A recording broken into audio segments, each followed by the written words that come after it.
So, solo nature trip ang ganap natin ngayon. I'm here at Taytay Falls, Mayay, Laguna. Mag-isa lang ako. And may dala akong butane. Kasi magluluto-luto tayo dun. So, watch out!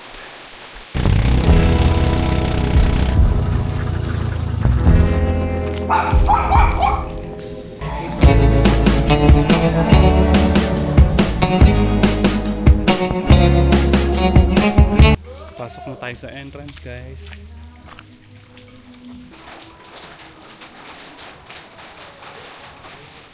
Kuya, malakas ba yung tubig? Malinaw naman po. Ano ba? Meron po. Ay, iwan na po. May bibilin lang po ako dito. May itlog po kayo?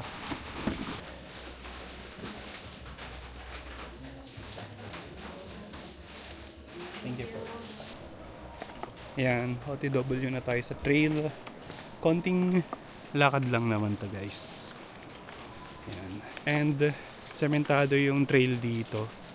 Kaya medyo safe. Saka konti lang, konting lakad lang. Ingat lang at baka madulas. Buti nakisama yung weather, guys. Kanina, lakas ng ulan.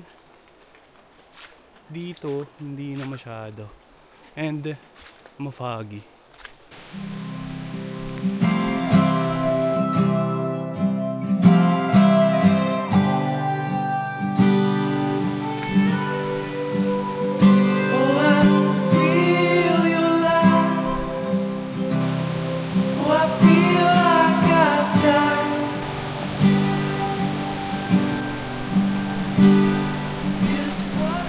Fit check muna tayo, guys.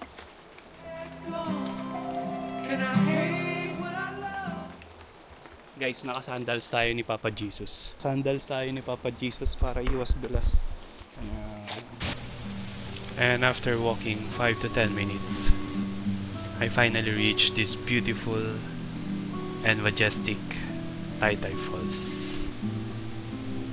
Dito mo talaga marirealize and masasabi sa sarili mo na there is really a happiness in a solitude.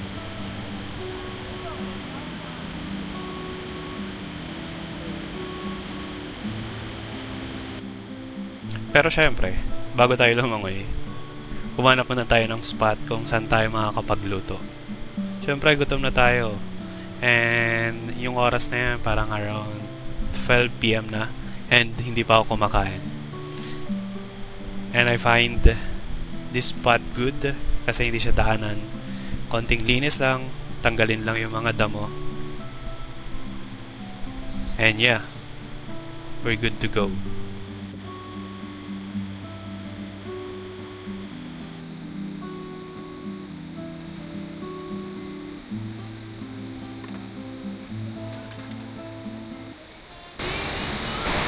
First lutuan, guys. Kimchi. Galing kay Judel. Gochujang. Saka sa samjang. Siyempre rice. Seaweed. Diba? Extra butane. And our meat.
Kain.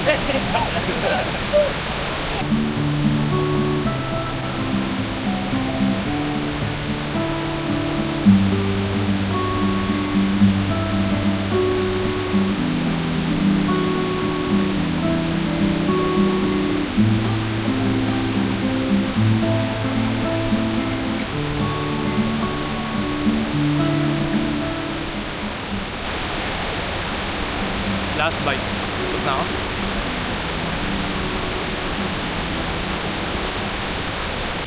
Yan yung aftermath, guys. Hindi ko na kayang ubusin. Busog. Langoy na, langoy na. Stick it up,